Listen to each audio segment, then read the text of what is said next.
달빛처럼 포근한 옛 이야기 월명야담입니다. 오늘도 건강과 웃음이 늘 함께 하시길 바랍니다. 구독과 좋아요로 함께 해주시면 더 많은 이야기를 들려드릴 수 있습니다. 자, 이제 달빛 같은 이야기 속으로 함께 걸어가 보겠습니다. 조선 제1검이라 불리던 이강윤의 이름은 한때 팔도에 자자했습니다. 무과에 급제한 뒤 불과 3년 만에 금군 별장의 자리에 올랐고 그의 검은 단 한 번도 빗나간 적이 없었지요. 임금을 지키는 칼, 나라를 세우는 칼이라 모두가 칭송했습니다. 하지만 세상에는 칼보다 무서운 것이 있었으니 바로 권력을 쥔 자의 의심이었습니다. 그날도 궁궐 안은 고요했습니다. 이강윤은 늘 그러했듯 검을 차고 근무처에 서 있었지요. 그런데 해질 무렵 어전 회의가 끝난 뒤 한 내관이 다가왔습니다. 낯빛이 어두웠고 목소리는 떨리고 있었습니다. 명이 내렸습니다. 무슨 명입니까? 삼청동 민가에 영모를 꾀하는 자가 있으니 그 목을 베어오라 하셨습니다. 이강윤은 고개를 끄덕였습니다. 영모라면 당연히 벌해야 할 일이었지요. 하지만 내관이 건넨 명부를 펼쳐보는 순간 이강윤의 손이 굳어졌습니다. 그곳에 적힌 이름은 그가 아는 사람이었습니다. 바로 이웃마을에서 그를 가르치던 선비 김학선이었지요. 영모를 꾀할 사람이 아니었습니다. 오히려 백성들에게 인심을 베풀고 가난한 아이들에게 그를 가르치던 어르신이었습니다. 이것이 정녕 맞습니까? 김학선 어르신은 영모와는 거리가 먼 분입니다. 명은 이미 내렸습니다. 별장께서는 따르시면 됩니다. 이강윤은 그날 밤 삼청동으로 향했습니다. 하지만 발걸음은 무거웠고 가슴속엔 무언가 짓누르는 것이 있었지요. 김학선의 집에 다다랐을 때 작은 초가 안에서는 촛불이 희미하게 흔들리고 있었습니다. 문을 두드리자 김학선이 나왔습니다. 백발의 선비는 이강윤을 보더니 담담하게 말했습니다. 그대가 올 줄 알았네. 누군가는 와야 했으니까. 어르신 죄송합니다. 저는 괜찮네. 자네 잘못이 아니지 않은가. 다만 한 가지만 물어보세. 자네는 내가 영모를 꾸몄다고 믿는가? 이강윤은 대답할 수 없었습니다. 검을 쥔 손이 떨렸고 입술은 바짝 말라 있었지요. 김학선은 한숨을 쉬며 다시 말했습니다. 나는 다만 바른 말을 했을 뿐일세. 백성이 굶주리는데 관가의 고가는 넘친다고 세금이 무겁다고 상소를 올렸지. 그것이 영모란다면 이 나라의 역적 아닌 이가 얼마나 되겠는가. 이강윤의 손에서 검이 떨어졌습니다. 그는 무릎을 꿇고 김학선에게 고개를 숙였습니다.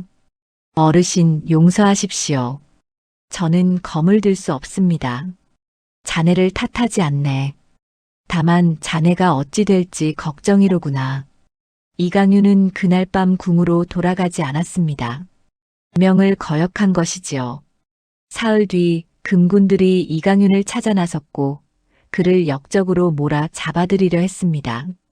하지만 이강윤은 이미 한양을 떠난 뒤였습니다. 조선 제1검이라 불리던 이강윤은 그렇게 사라졌습니다. 달이 바뀌고 계절이 바뀌었습니다. 이강윤은 이름을 버렸고 지난날의 명예도 모두 내려놓았습니다. 그는 산과 들을 떠돌며 거지가 되었지요. 남루한 옷을 걸치고 머리는 산발이 되었으며 얼굴엔 때가 묻었습니다. 마을 어귀에 앉아 구걸을 하기도 했고 주막 뒤편에서 남은 밥을 얻어먹기도 했습니다. 사람들은 그를 그저 떠돌이 거지로만 여겼습니다. 한때 나라를 지키던 검이었다는 것을 아무도 알아보지 못했지요. 어느 장터에서였습니다. 이강윤은 주저앉아 지나가는 이들에게 손을 내밀고 있었습니다. 그때 한 아이가 다가와 떡 한 조각을 건넸습니다. 이거라도 드세요. 고맙구나, 아이야. 아이는 해맑게 웃으며 달려갔습니다. 이강윤은 그 떡을 들고 한참을 바라보았습니다. 이것이 내 삶이구나 하고 쓸쓸히 웃었지요. 하지만 후회는 없었습니다. 무고한 일을 베는 것보다는 이렇게 사는 것이 나았으니까요. 밤이면 이강윤은 깊은 산속으로 들어갔습니다. 그리고 아무도 없는 곳에서 홀로 검을 휘둘렀습니다. 검은 더 이상 사람을 베는 도구가 아니었습니다. 다만 잊지 않기 위한 것이었지요. 내가 누구였는지, 왜 이 길을 택했는지 기억하기 위해 검을 들었습니다. 달빛 아래 홀로 검을 휘두르는 이강윤의 모습은 마치 유령처럼 쓸쓸해 보였습니다. 세월은 그렇게 흘러갔고 이강윤은 여전히 떠돌았습니다. 조선 제일검이라 불리던 그 이름은 이제 아무도 기억하지 않았습니다. 다만 검을 버린 한 사내만이 조용히 세상을 떠돌고 있을 뿐이었지요. 남쪽 고을 청사년에는 윤씨 가문이 대대로 터를 잡고 살았습니다. 대대로 청렴한 관직을 지낸 집안이었고 백성들 사이에서도 인심이 좋기로 소문난 양반가였지요. 그 집안의 외동딸이 바로 윤소은이었습니다. 20살이 된 윤소은은 글을 읽을 줄 알았고 말수는 적었지만 또렷한 성정을 지닌 교수였습니다. 윤소은의 아버지 윤상철은 호조 판서를 지낸 인물이었습니다. 하지만 3년 전 상소를 올렸다가 미움을 사벼슬 해서 물러나 고향으로 내려와 있었지요. 윤상철이 올렸던 상소에는 조정의 부정부패와 백성들의 고통이 낱낱이 적혀 있었습니다. 그 중에서도 가장 큰 문제로 지적한 것이 바로 민정호라는 자의 비리였습니다. 민정호는 한양에서 세도를 부리는 권신이었습니다. 겉으로는 충직한 신하를 자처했지만 뒤로는 온갖 더러운 일을 벌였지요. 백성들의 땅을 빼앗고 세금을 착복하고 반대하는 자들을 모함하여 제거했습니다. 윤상철은 그 모든 증거를 모아 상소를 올렸지만 민정호의 손은 이미 조정 깊숙이 뻗어 있었습니다. 결국 윤상철만 역적으로 몰릴 뻔했고 간신히 목숨만 부지한 채 낙향했던 것입니다. 하지만 민정호는 그것으로 끝나지 않았습니다. 윤상철이 숨겨둔 문서들이 있다는 소문을 들었기 때문입니다. 그 문서에는 민정호의 비리를 증명할 장부와 증언이 고스란히 담겨 있었습니다. 만약 그것이 세상에 드러난다면 민정호는 끝장이었지요. 그래서 민정호는 사람을 보냈습니다. 문서를 빼앗고 윤씨 가문을 완전히 없애버리기 위해서였습니다. 봄날 오후였습니다. 윤소은은 안채에서 책을 읽고 있었습니다. 아버지는 사랑채에서 글을 쓰고 계셨고 집안은 고요했지요. 그런데 갑자기 대문이 요란하게 두드려졌습니다. 하인이 황급히 달려와 말했습니다. 날이 큰일 났습니다. 광군이라는 자들이 들이닥쳤습니다. 윤상철은 얼굴이 하얗게 질렸습니다. 이미 예상했던 일이었지만 이렇게 빨리 올 줄은 몰랐지요. 윤상철은 서둘러 안채로 달려갔습니다. 소은아, 어서 뒷문으로 나가거라. 산 너머 작은 암자가 있으니 그곳으로 피해라. 아버지는 어찌하시려고요? 내가 막을 테니 걱정 말고 어서 가거라. 하지만 이미 늦었습니다. 대문이 부서지는 소리와 함께 사내들이 우르르 앞마당으로 밀려 들어왔습니다. 관복을 입고 있었지만 눈빛은 도적과 다를 바 없었지요. 그들을 이끄는 자는 민정호의 신복인 강철산이었습니다. 키가 크고 얼굴에 칼자국이 있는 험상궂은 사내였습니다. 윤상철, 나와라. 어디 숨었느냐? 윤상철이 사랑채에서 나왔습니다. 떨리는 목소리로 물었지요. 무슨 일로 이러시는 겁니까? 나는 이미 벼슬에서 물러난 몸입니다. 닥쳐라. 내가 숨겨둔 문서를 내놓아라. 순순히 내놓으면 목숨은 살려주마. 무슨 문서를 말하는 겁니까? 나는 아무것도 가진 게 없습니다. 강철사는 비웃었습니다. 그리고 손짓 하나로 부하들을 풀었지요. 사내들은 사랑채와 안채를 마구 뒤지기 시작했습니다. 책장을 엎고 장롱을 열고 마루를 드러냈습니다. 하지만 아무것도 나오지 않았습니다. 윤상철이 이미 문서를 다른 곳에 숨겨두었기 때문이었지요. 강철산의 얼굴이 일그러졌습니다. 그는 윤상철을 발로 차 넘어뜨렸습니다. 이놈이 끝까지 버티겠다는 거냐? 좋다. 그럼 다른 방법을 써야겠구나. 강철산은 안채를 향해 소리쳤습니다. 거기 딸 있지? 끌고 나와라. 윤소은은 하인들이 말렸지만 스스로 걸어 나왔습니다. 두려움에 떨지 않았고 눈물도 흘리지 않았지요. 다만 또렷한 눈으로 강철산을 바라보았습니다. 강철산은 윤소은을 보더니 흉악하게 웃었습니다. 오, 소문대로 미인이구나. 좋아. 이 계집을 데려간다. 윤상철, 내 딸이 어찌 되든 상관없다면 계속 버텨라. 안 됩니다. 제발 딸만은 놔주십시오. 제가 무엇이든 하겠습니다. 그럼 문서를 내놓아라. 당장. 윤상철은 고개를 떨구었습니다.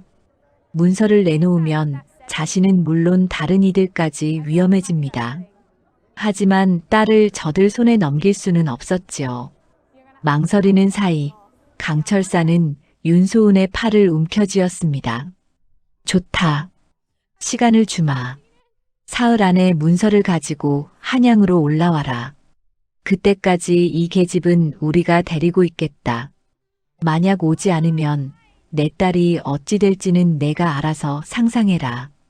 윤소은은 끌려가면서도 아버지를 돌아보았습니다. 그리고 조용히 말했습니다. 아버지, 저는 괜찮습니다. 문서를 지키십시오. 소은아. 하지만 윤소은은 이미 사내들에게 둘러싸여 대문 밖으로 끌려나가고 있었습니다. 윤상철은 무릎을 꿇고 통곡했지만 아무것도 할 수 없었습니다. 강철산 일행은 윤소은을 말에 태우고 길을 나섰습니다. 한양으로 가는 길목이었지요. 윤소은은 말 위에서 흔들렸지만 울지 않았습니다. 다만 앞을 똑바로 바라보았습니다. 저들이 원하는 것은 문서와 재산, 그리고 아버지의 목숨이라는 것을 알고 있었습니다. 윤소은은 입술을 깨물었습니다. 어떻게든 버텨야 했습니다. 아버지가 문서를 지킬 시간을 벌어야 했으니까요. 해가 지고 저녁 어스름이 내렸습니다. 강철산 일행은 길을 재촉했고 윤소은은 여전히 말 위에서 끌려가고 있었습니다. 그때 윤소은은 문득 느꼈습니다. 누군가 자신을 지켜보고 있다는 것을요. 고개를 돌려보았지만 아무도 보이지 않았습니다. 다만 길가에 남루한 옷을 입은 거지 하나가 주저앉아 있을 뿐이었지요. 하지만 윤소은은 알 수 없었습니다. 그 거지의 눈빛이 다른 이들과는 달랐다는 것을요. 길은 좁았고 해는 이미 뉘엿뉘엿 넘어가고 있었습니다. 강철산 일행은 말을 몰아 숲길로 접어들었지요. 한양까지는 아직 멀었고 오늘 밤은 길목의 주막에서 묵을 참이었습니다.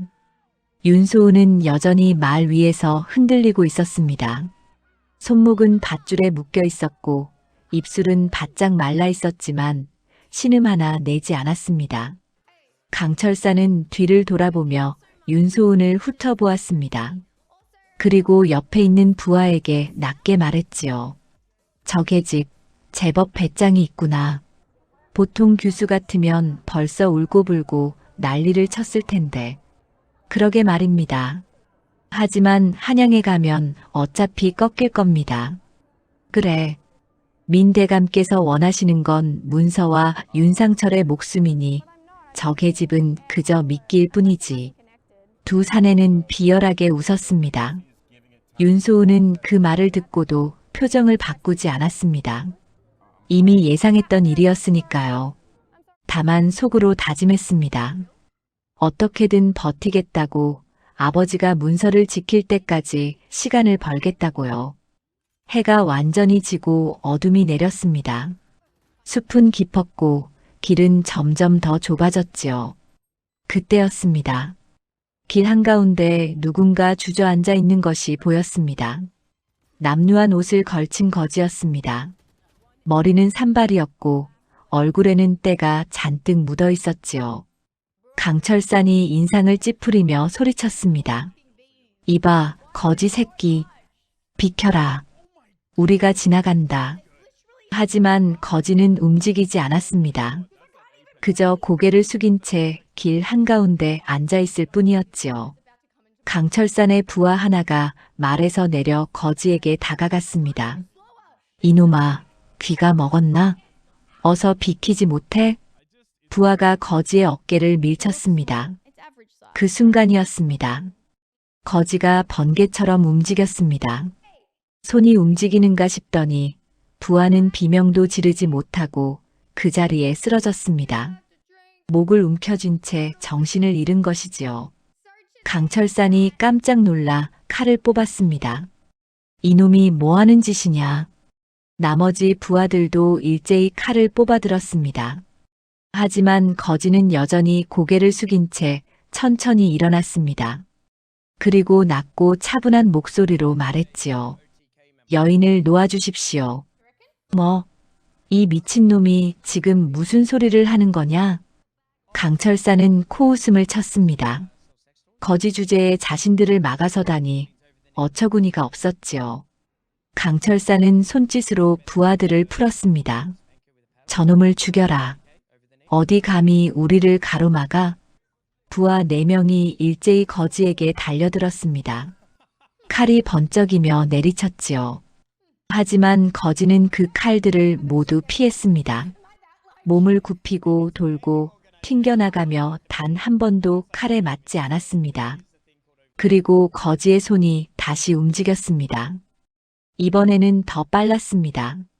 손날이 부하들의 급소를 정확히 찍어냈고 4명 모두 비명을 지르며 쓰러졌지요. 강철산의 얼굴이 굳어졌습니다. 이제야 깨달았습니다. 저 거지가 보통 인물이 아니라는 것을요. 강철산은 칼을 빼어들고 직접 나섰습니다. 검술에는 자신이 있었습니다. 젊은 시절 무관시험에 합격했던 실력이었으니까요.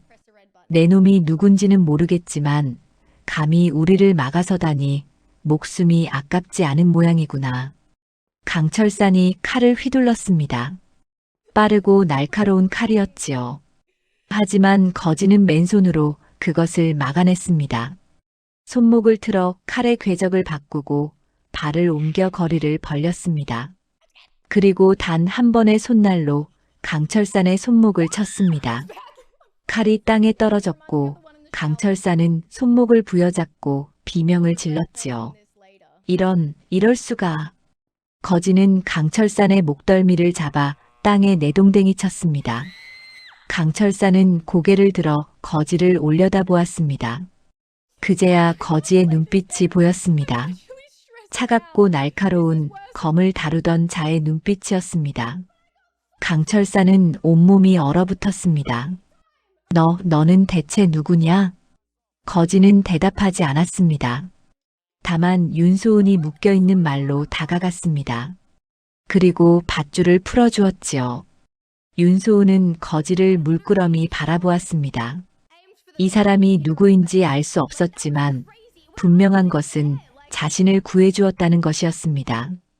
고맙습니다. 윤소은의 목소리는 떨리지 않았습니다. 거지는 고개를 끄덕였습니다.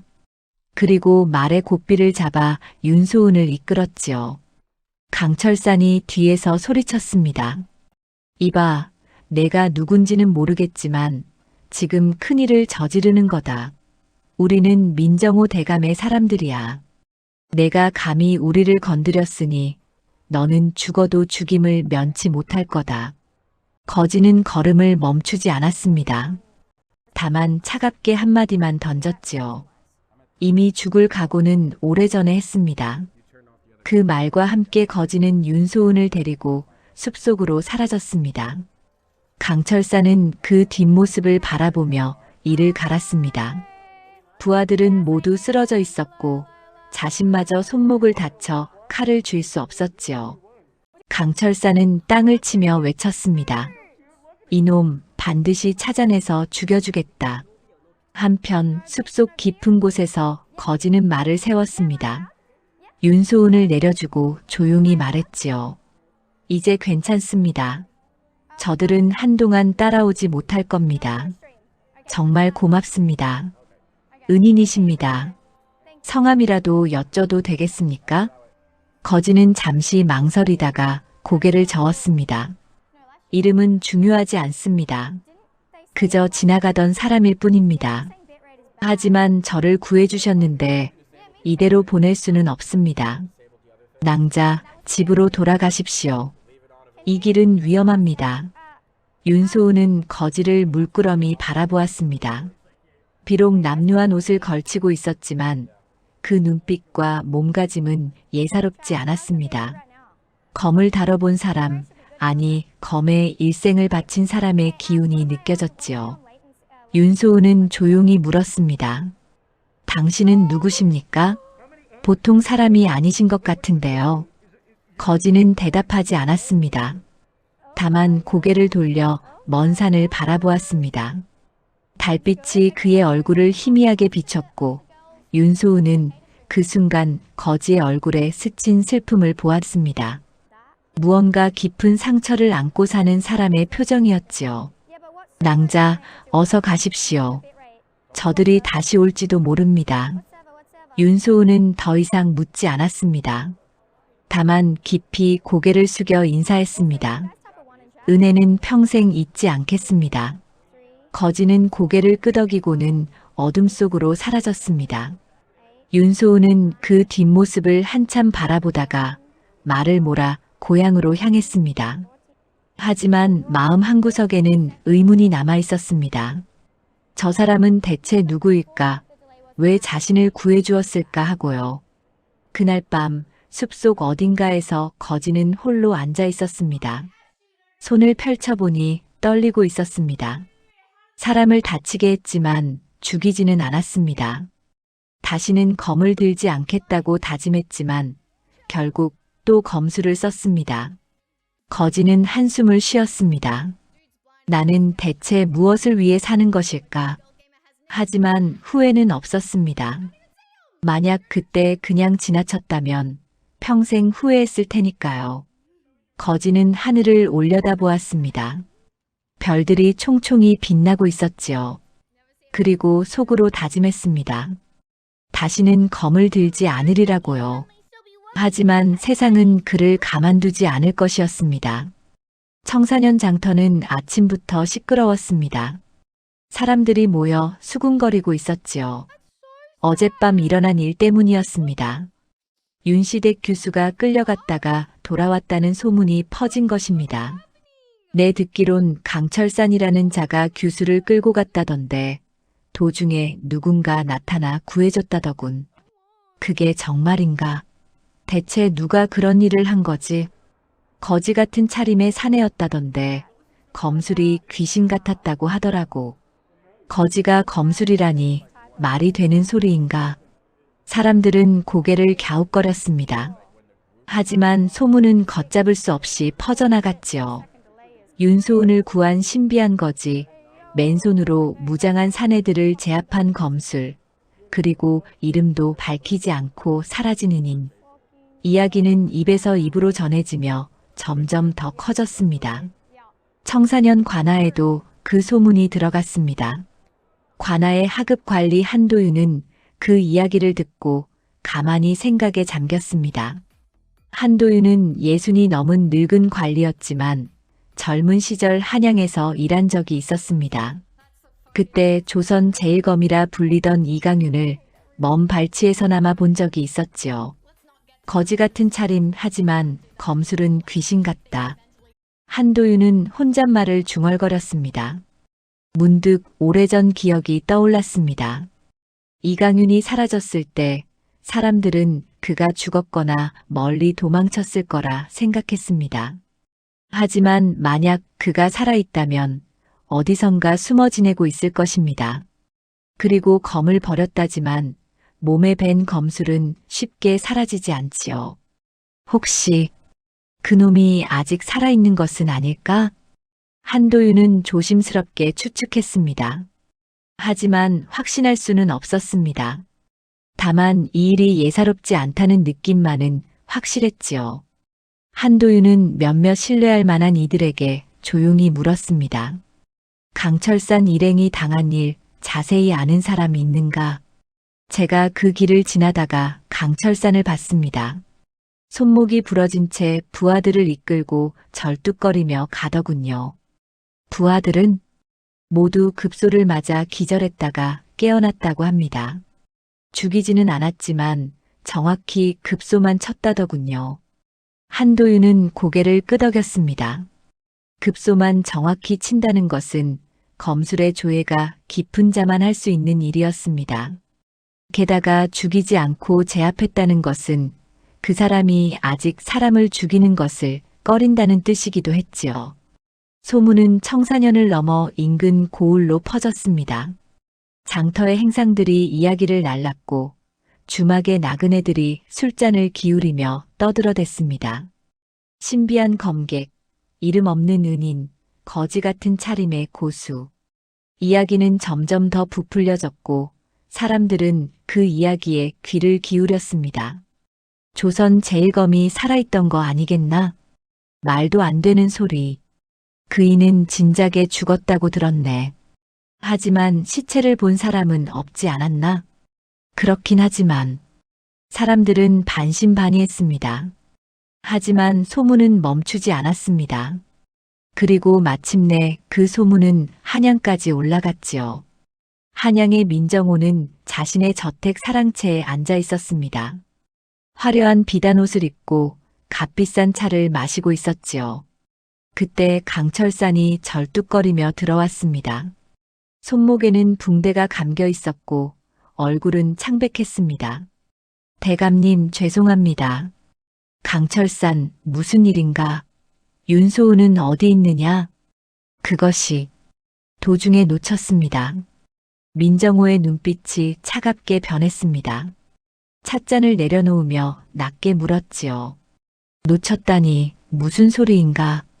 길목에서 괴한이 나타나 규수를 빼앗아갔습니다. 저희가 막으려 했으나 그자의 검술이 너무 뛰어나. 검술이라고? 민정호는 자리에서 일어났습니다. 그리고 강철산에게 다가가 차갑게 물었지요. 그자가 어떻게 생겼더냐? 거지 같은 차림이었습니다. 얼굴에는 때가 묻어 있었고 옷은 남루했습니다. 하지만 검술은 제가 평생 본 중에 최고였습니다. 민정호의 얼굴이 굳어졌습니다. 거지 같은 차림, 뛰어난 검술. 문득 오래전 일이 떠올랐습니다.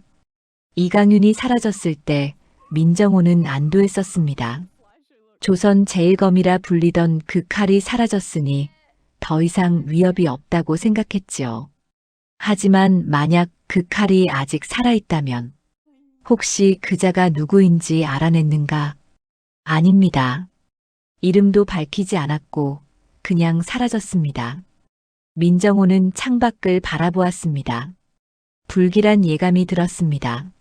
만약 이강윤이 살아있고 윤상철 편에 섰다면 일이 복잡해질 것입니다. 민정호는 곁에 있던 신복을 불렀습니다. 사람을 풀어라. 청사년 일대를 뒤져서 그 거지를 찾아내라. 그리고 윤소은도 다시 잡아오고. 알겠습니다, 대감님. 민정호는 다시 자리에 앉았습니다. 하지만 마음은 편치 않았지요. 오래전 자신이 제거하려 했던 그 칼이 다시 세상에 나타난 것 같았으니까요. 민정호는 차를 한 모금 마시며 중얼거렸습니다. 이강윤, 정말 내가 살아있는 것이냐? 한편 한도윤은 관아에서 조용히 기록을 정리하고 있었습니다. 민정호의 비리에 관한 증언과 증거들을 모으고 있었지요. 윤상철이 남긴 문서는 아직 찾지 못했지만 주변 사람들의 증언만으로도 충분히 의심할 만한 정황이 있었습니다. 민정호가 움직일 것입니다. 조심하십시오. 한도윤은 윤상철을 찾아가 조용히 말했습니다. 윤상철은 고개를 끄덕였지요. 고맙습니다. 하지만 제 걱정보다 딸이 걱정입니다. 따님은 무사히 돌아오셨지 않습니까? 그렇긴 하지만 저들이 다시 올 것입니다. 한도윤은 잠시 망설이다가 조심스럽게 말했습니다. 나리, 혹시 따님을 구한 그 거지에 대해 더 아시는 것이 있습니까? 아닙니다. 딸도 그저 거지 같은 차림이었다고만 했습니다. 이름도 밝히지 않았다고 하더군요. 한도윤은 고개를 끄덕였습니다. 하지만 마음속으로는 확신하고 있었습니다. 그 거지가 범상한 인물이 아니라는 것을요.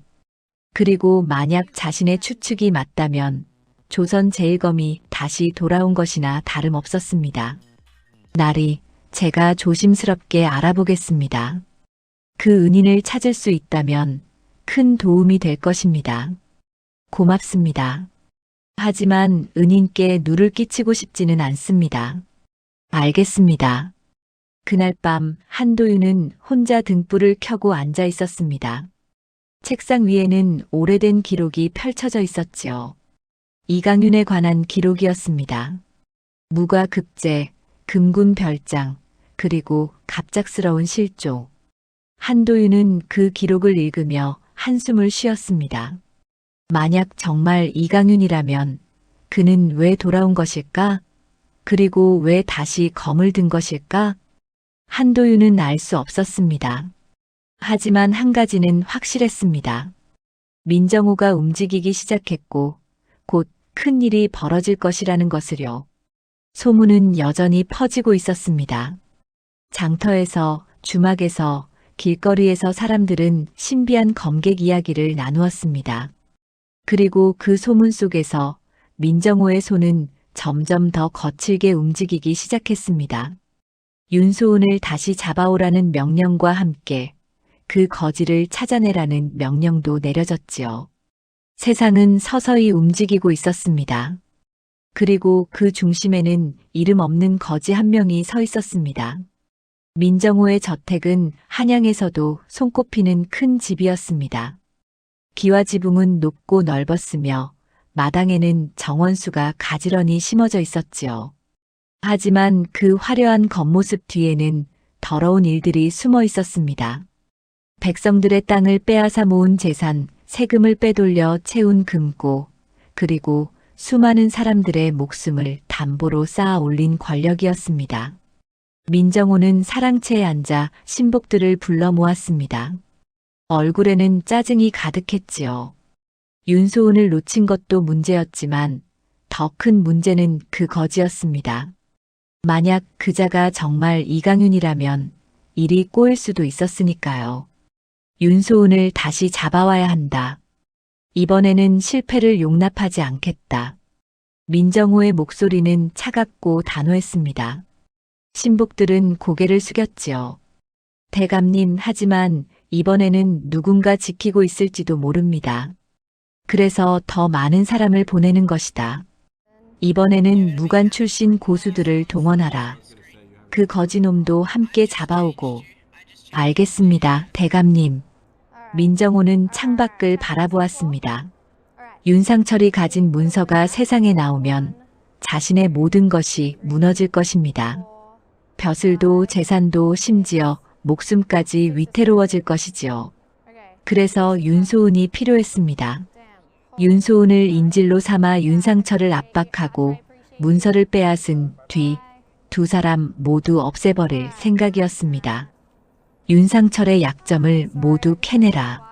친척은 누가 있는지, 친분이 있는 자는 누구인지 모조리 파악해서 보고하라. 알겠습니다. 민정호의 계획은 치밀했습니다. 윤소은만 다시 잡으면 윤상철은 손쓸 도리가 없을 것입니다. 딸을 구하기 위해 문서를 내놓을 수밖에 없지요. 그리고 문서를 손에 넣는 순간 윤씨 가문은 완전히 사라질 것이었습니다. 그 문서에는 무엇이 적혀 있습니까? 한 신복이 조심스럽게 물었습니다. 민정호는 차갑게 웃었지요. 내가 지난 10년간 저지른 모든 일이 적혀 있다. 땅을 빼앗은 기록, 세금을 빼돌린 장부, 사람을 모함한 증거. 모두 다 말이다. 그렇다면 정말 위험한 것 아닙니까? 그러니까 반드시 그것을 없애야 하는 것이다. 윤상철도 윤소은도 그리고 그 문서를 본 자는 모두 없애야 한다. 신복들은 숨을 죽였습니다. 민정호의 눈빛이 너무 차가웠기 때문입니다. 사람의 목숨 따위는 아무것도 아니라는 듯한 눈빛이었지요.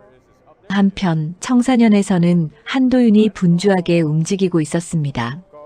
관아 안팎을 오가며 증언을 모으고 기록을 정리하고 있었지요. 민정호의 비리는 생각보다 훨씬 컸습니다. 단순히 땅을 빼앗고 세금을 착복한 정도가 아니었습니다. 무고한 사람들을 역적으로 몰아 제거하고 그 재산을 가로챘던 것이지요. 이것은 단순한 비리가 아닙니다. 이것은 학살입니다. 한도윤은 기록을 보며 이를 갈았습니다. 민정호에게 당한 사람들의 명단이 길게 이어져 있었습니다. 어떤 이는 땅을 빼앗기고 어떤 이는 목숨을 잃었으며 어떤 이는 가족 전체가 풍비박산이 났습니다. 한도윤은 이 모든 것을 조정에 알려야 한다고 생각했습니다. 하지만 증거가 부족합니다. 증언만으로는 민정호를 쓰러뜨릴 수 없습니다. 한도윤의 동료가 걱정스럽게 말했습니다. 한도윤은 고개를 끄덕였지요. 윤상철 나리께서 가진 문서가 필요합니다. 그것만 있으면 민정호를 반드시 쓰러뜨릴 수 있습니다. 하지만 그 문서를 내놓으면 윤나리와 아씨가 위험해지지 않겠습니까? 그렇습니다. 그래서 신중해야 합니다.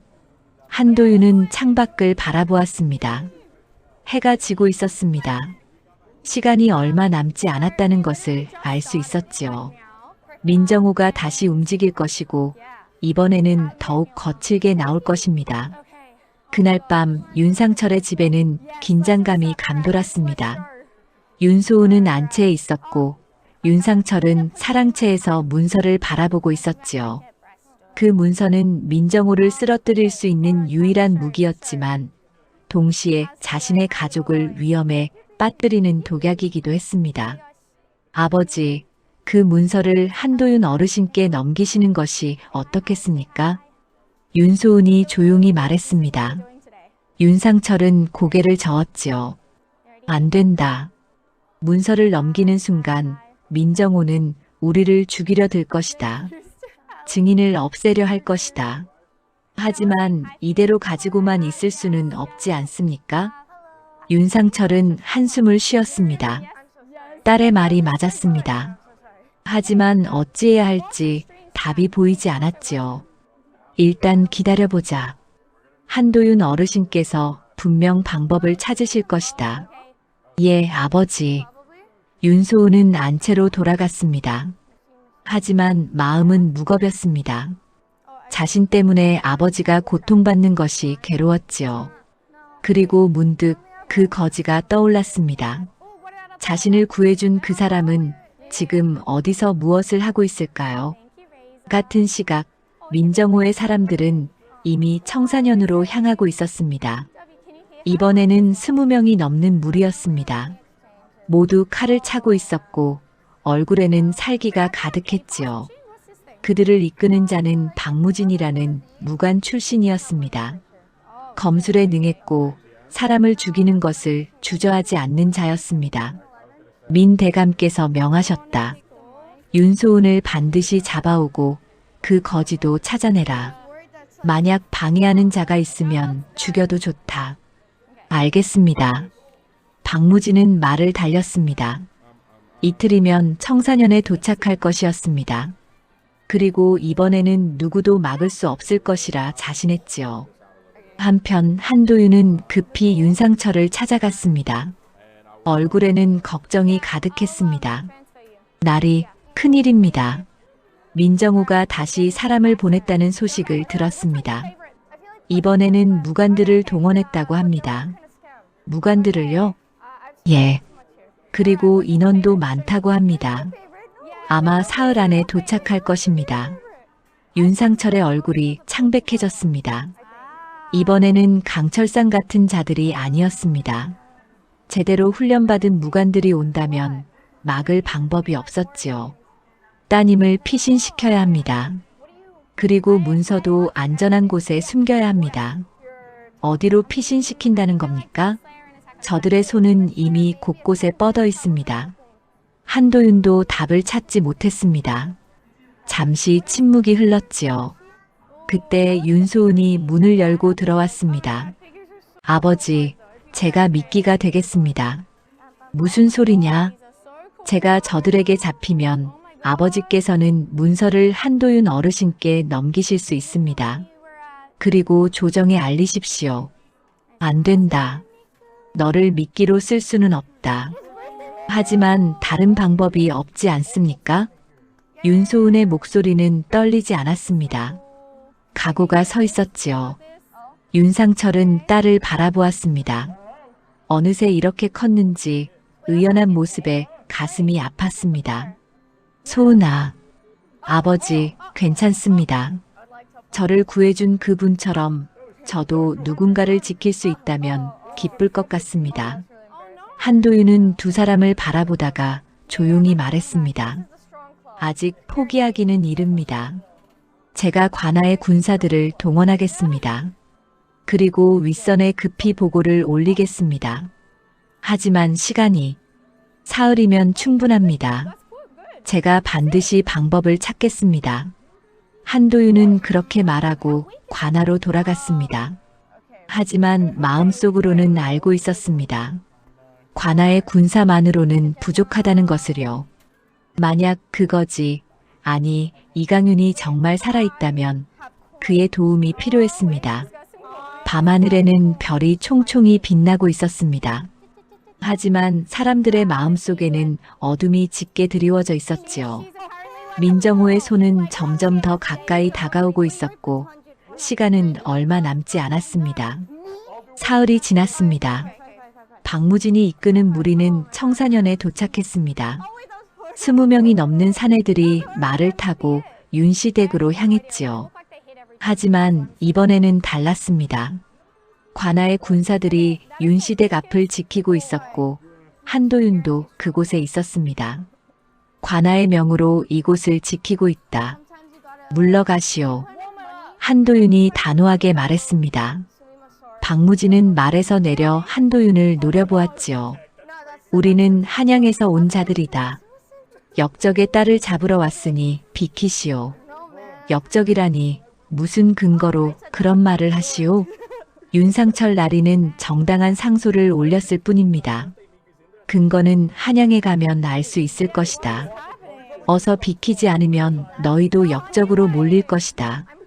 박무진은 손짓을 했습니다. 부하들이 일제히 칼을 빼어들었지요. 하지만 관아의 군사들도 창을 겨누었습니다. 팽팽한 대치가 이어졌습니다. 그때였습니다. 길 저편에서 누군가 걸어오고 있었습니다. 남루한 옷을 입은 거지였지요. 하지만 걸음걸이는 느긋했고 눈빛은 차분했습니다. 박무진은 그 거지를 보고 코웃음을 쳤습니다. 내 놈이 소문이 그 거지냐? 제법 배짱이 있구나. 거지는 대답하지 않았습니다. 다만 천천히 다가와 박무진과 한도윤 사이에 섰지요. 그리고 조용히 말했습니다. 이제 그만 물러가시지요.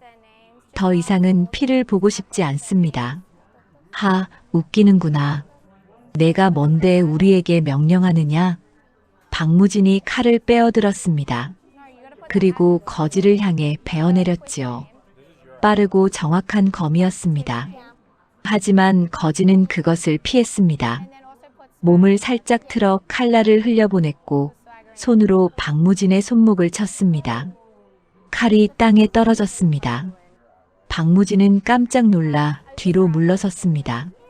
그리고 부하들에게 소리쳤지요. 모두 덤벼라. 저놈을 죽여라. 20명이 넘는 사내들이 일제히 거지에게 달려들었습니다. 칼이 번쩍이고 고함 소리가 울려 퍼졌지요. 하지만 거지는 움직이지 않았습니다. 아니, 움직였지만 너무 빨라서 보이지 않았습니다. 손이 움직일 때마다 사내들이 쓰러졌고 발이 움직일 때마다 칼이 땅에 떨어졌습니다. 한도윤은 그 광경을 보며 숨을 죽였습니다. 이것은 보통 검술이 아니었습니다. 이것은 평생을 검에 바친 자만이 할 수 있는 경지였지요. 한도윤은 확신했습니다. 저 거지가 바로 이강윤이라는 것을요. 잠시 후 모든 사내들이 쓰러져 있었습니다. 죽지는 않았지만 모두 급소를 맞아 움직일 수 없었지요. 박무진만이 홀로 서 있었습니다. 손에는 칼이 없었고 얼굴은 창백했습니다. 너는 대체 누구냐? 거지는 대답하지 않았습니다. 다만 박무진에게 다가가 조용히 말했지요. 한양으로 돌아가서 민정호에게 전하십시오. 더 이상 죄 없는 이들을 괴롭히지 말라고. 만약 다시 온다면 그때는 목숨을 담보할 수 없을 것이라고. 박무진은 뒤로 물러섰습니다. 두려움이 온몸을 휘감았지요. 그는 부하들을 일으켜 세우고 황급히 말을 타고 떠났습니다. 한도윤이 거지에게 다가갔습니다. 그리고 깊이 고개를 숙였지요. 은인이십니다. 정말 고맙습니다. 고마워할 것 없습니다. 다만 제 할 일을 했을 뿐입니다. 혹시 성함이라도. 거지는 고개를 저었습니다. 그리고 돌아서려 했지요. 하지만 한도윤이 다시 말했습니다. 이강윤 날이 맞지 않습니까? 거지가 걸음을 멈췄습니다. 잠시 침묵이 흘렀지요. 그리고 천천히 고개를 돌렸습니다. 그 이름은 이미 죽었습니다. 아닙니다. 그 이름은 지금도 살아있습니다. 조선 제1검 이강윤. 충직함으로 검을 들었고 의로움으로 검을 놓았던 그 이름 말입니다. 이강윤은 한숨을 쉬었습니다. 더 이상 숨길 수 없다는 것을 알았지요. 제가 도울 수 있는 것은 여기까지입니다. 이제 저는 떠나야 합니다. 아직 끝나지 않았습니다. 민정호는 반드시 다시 올 것입니다. 알고 있습니다. 하지만 싸움은 칼로만 하는 것이 아니지 않습니까? 이제는 어르신께서 할 일이 남았습니다. 한도윤은 고개를 끄덕였습니다. 이강윤의 말이 맞았습니다. 이제는 증거와 증언으로 민정호를 쓰러뜨려야 했지요. 한편 한양에서는 큰 변화가 일어나고 있었습니다. 한도윤이 올린 상소가 임금의 손에 들어갔던 것입니다. 민정호의 비리를 낱낱이 적은 상소였지요. 처음에는 민정호의 권세 때문에 묻힐 뻔했지만 다른 신하들도 하나둘씩 목소리를 내기 시작했습니다. 민정호의 행실을 조사해야 합니다. 백성들의 원성이 잦아옵니다. 맞습니다. 청산현뿐 아니라 여러 고을에서 비슷한 일이 일어났다는 증언이 있습니다. 임금도 더 이상 외면할 수 없었습니다. 조사관을 파견했고 증거를 모으기 시작했지요. 한도윤이 모아둔 기록들이 하나씩 조정으로 올라갔습니다.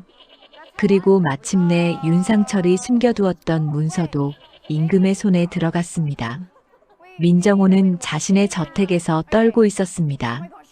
박무진이 돌아와 보고한 내용이 너무 충격적이었기 때문입니다. 그자가 혼자서 20명을 모두 쓰러뜨렸다고? 예, 대감님. 검술이 귀신 같았습니다. 분명 이강윤일 것입니다. 민정호는 자리에 주저앉았습니다. 이강윤이 살아있다는 것, 그리고 윤상철 편에 섰다는 것, 모든 것이 끝났다는 것을 깨달았지요. 대감님, 조정에서 조사관이 나왔다고 합니다. 신복이 황급히 들어와 말했습니다. 민정호의 얼굴이 하얗게 질렸습니다.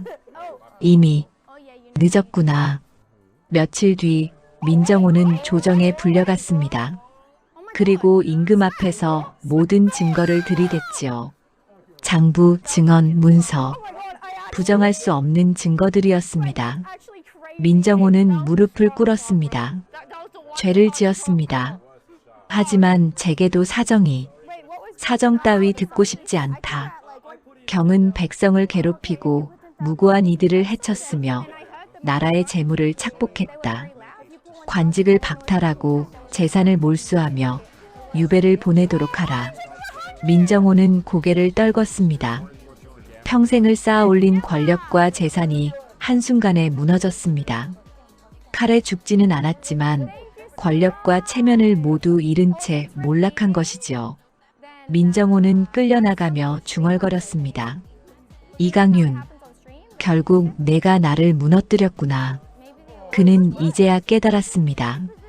자신을 무너뜨린 것은 검이 아니라 자신이 저지른 죄였다는 것을요.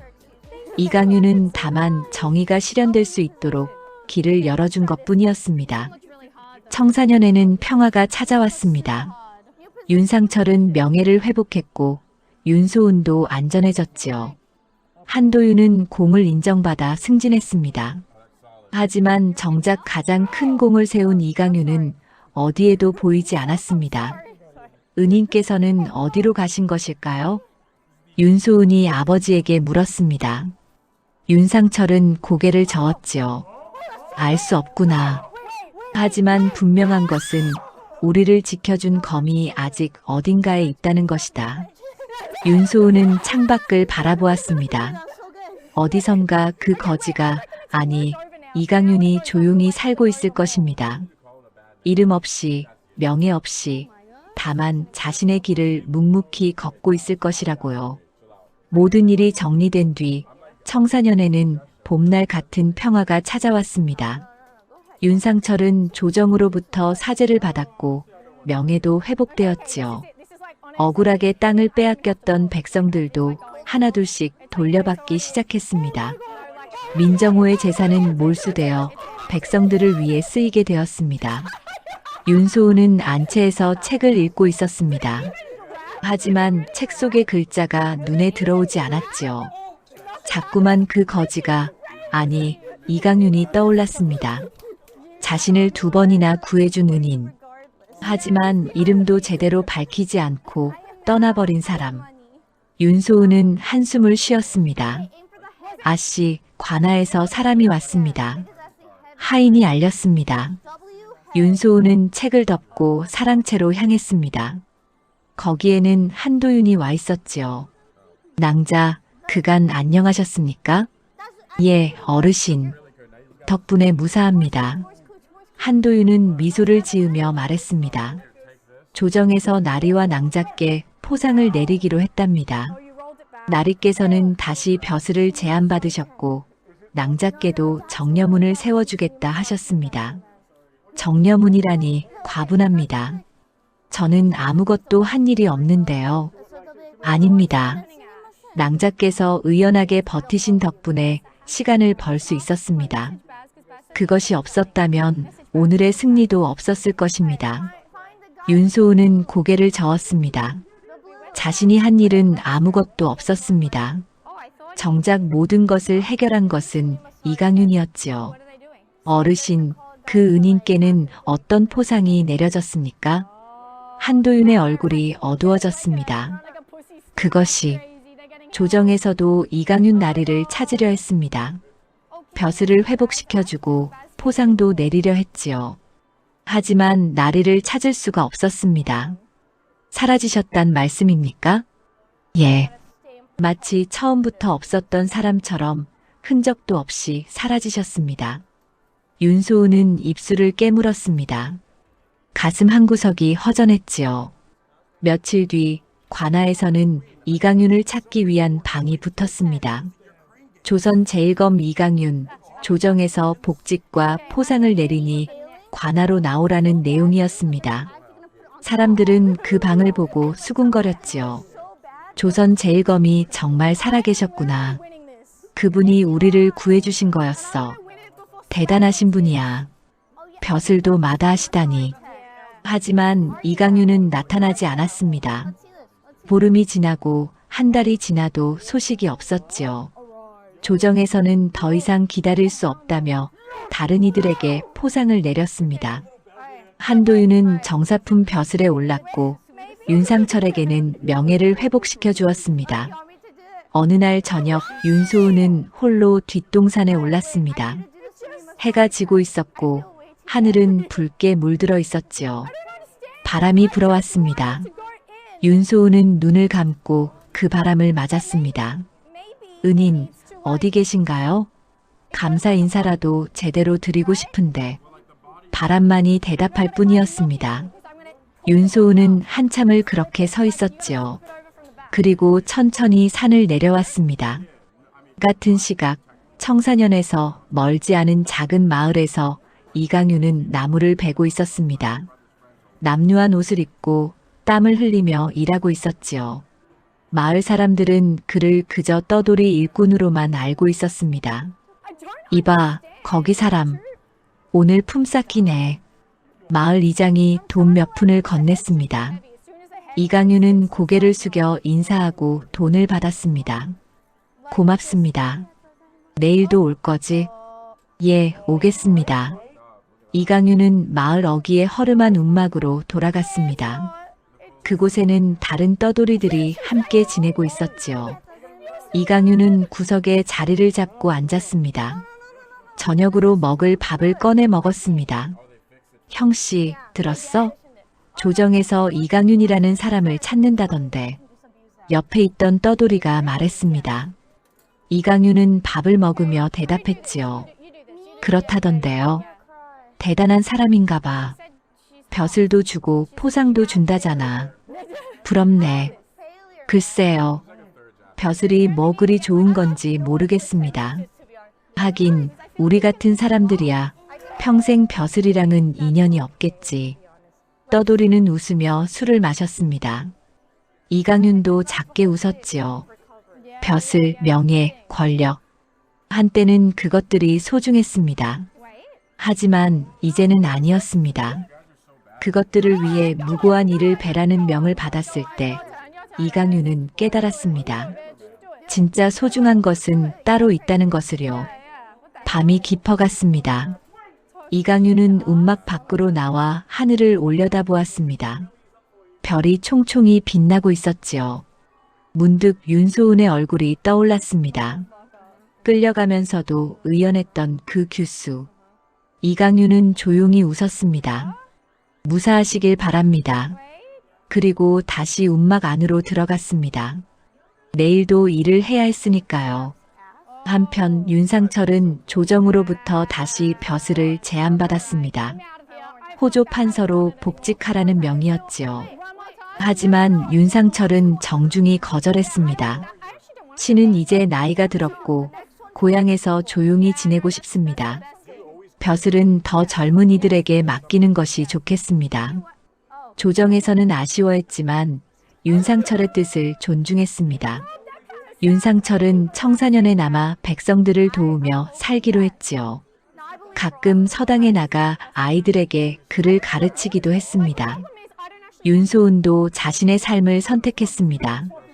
혼처를 알아보던 집안 어르신들도 있었지만 윤소은은 아직 혼이 날 생각이 없었습니다.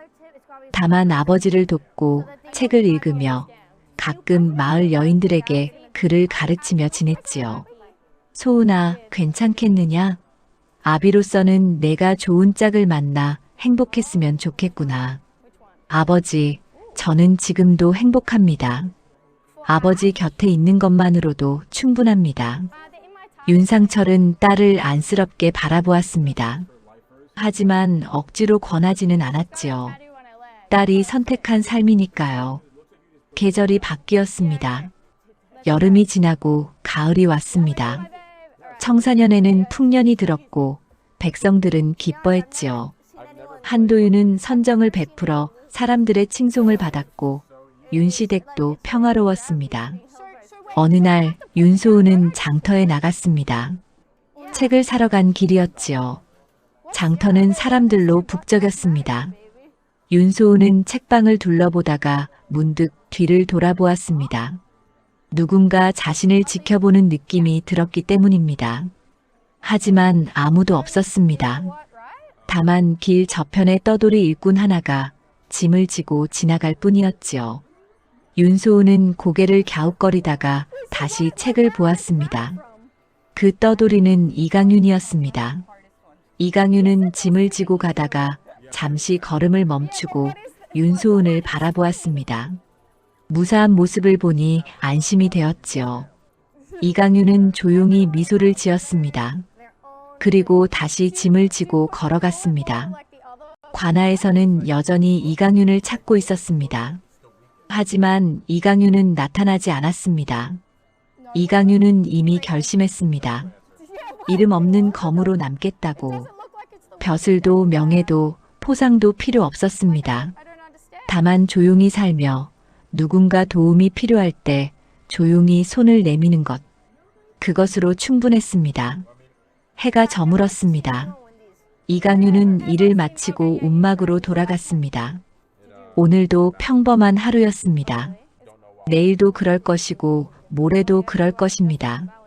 이강윤은 그것이 좋았습니다. 조선 제일검이라는 이름보다 이름 없는 검이 낫습니다.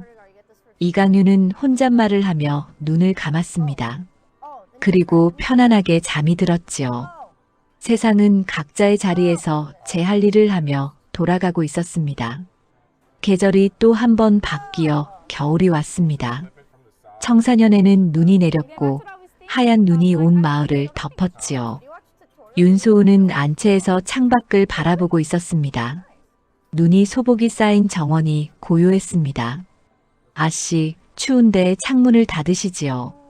하인이 걱정스럽게 말했습니다. 하지만 윤소은은 고개를 저었지요. 괜찮습니다. 눈 구경을 좀 더 하고 싶습니다. 윤소은은 여전히 그 은인을 잊을 수 없었습니다. 어디선가 무사히 지내고 계실까? 춥지는 않을까? 끼니는 잘 드시는지. 자꾸만 그런 생각이 들었지요. 그날 저녁 윤상철이 윤소은을 불렀습니다. 사랑채에는 따뜻한 차가 놓여 있었고 아버지의 얼굴은 온화했습니다. 소은아, 앉거라. 예, 아버지. 아비가 보기에 너는 아직도 그 사람을 잊지 못한 것 같구나. 윤소은은 고개를 숙였습니다. 부끄러웠지만 부정할 수 없었지요. 죄송합니다, 아버지. 죄송할 것 없다. 목숨을 구해준 은인을 기억하는 것은 당연한 일이지. 다만 아비는 내가 너무 마음 아파하는 것이 안쓰러울 뿐이다. 윤상철은 차를 한 모금 마시며 말을 이었습니다. 그분은 자신의 길을 선택하셨다. 우리는 그 선택을 존중해야 한다. 다만 마음속으로 감사하고 언젠가 다시 만날 날을 기다리는 것이 우리가 할 수 있는 일이다. 예, 아버지. 알겠습니다. 하지만 윤소은의 마음은 여전히 무거웠습니다. 감사 인사 한 번 제대로 전하지 못한 것이 계속 마음에 걸렸지요. 한편 이강윤은 청사년 인근의 작은 마을에 자리를 잡았습니다. 떠돌이 일꾼으로 살다가 마을 사람들의 신뢰를 얻어 한 구석에 작은 오두막을 얻게 되었지요. 낮에는 밭을 갈고 나무를 베고 짐을 날랐습니다. 밤에는 혼자 앉아 하늘을 바라보며 지냈습니다. 마을 사람들은 이강윤을 좋아했습니다. 말수는 적었지만 성실했고 힘든 일도 마다하지 않았으니까요. 저 사람 참 신기해. 떠돌이치고는 품격이 있어 보이지 않나? 그러게 말이야. 말투도 예사롭지 않고 옛날에 양반 집안 사람이었던 거 아닐까? 사람들은 수군거렸지만 이강윤의 과거를 캐묻지는 않았습니다. 모두들 각자의 사연이 있는 법이니까요. 어느 날이었습니다. 마을에 도적이 나타났습니다. 서너 명의 사내들이 밤중에 마을로 들어와 곡식을 훔치려 했지요. 마을 사람들이 소리를 지르며 막으려 했지만 도적들은 칼을 휘두르며 위협했습니다. 다들 조용히 해. 곡식만 내놓으면 다치는 사람 없다. 그때 이강윤이 나타났습니다. 남루한 옷을 입고 있었지만 걸음걸이는 느긋했지요. 도적들은 이강윤을 보고 코웃음을 쳤습니다. 이봐, 떠돌이. 쓸데없이 나서지 말고 비켜. 이강윤은 대답하지 않았습니다. 다만 조용히 다가갔지요. 도적 하나가 칼을 휘둘렀습니다. 하지만 이강윤은 그 칼을 맨손으로 잡아챘습니다. 손목을 비틀자 칼이 땅에 떨어졌고 도적은 비명을 지르며 쓰러졌습니다. 나머지 도적들이 놀라 달려들었지만 결과는 마찬가지였습니다. 이강윤의 손이 움직일 때마다 도적들이 하나씩 쓰러졌지요. 잠시 후 모든 도적들이 땅에 널브러져 있었습니다. 마을 사람들은 놀란 눈으로 이강윤을 바라보았습니다. 저 사람 대체 누구야? 몸놀림이 귀신 같아. 하지만 이강윤은 아무 말 없이 돌아서서 오두막으로 향했습니다. 마을 이장이 황급히 따라가 말했지요. 정말 고맙네. 자네가 아니었다면 큰일 날 뻔했네. 아닙니다. 당연한 일을 했을 뿐입니다. 자네 정체가 궁금하지만 묻지 않겠네. 다만 이것만은 알아주게. 우리 마을 사람들은 자네를 믿고 있네. 이강윤은 고개를 끄덕였습니다. 그리고 조용히 오두막 안으로 들어갔지요. 그날 밤 이강윤은 잠들지 못하고 밖으로 나왔습니다. 달빛이 밝았습니다. 문득 청사년 쪽을 바라보았지요. 그곳에서 윤소은이 무사히 지내고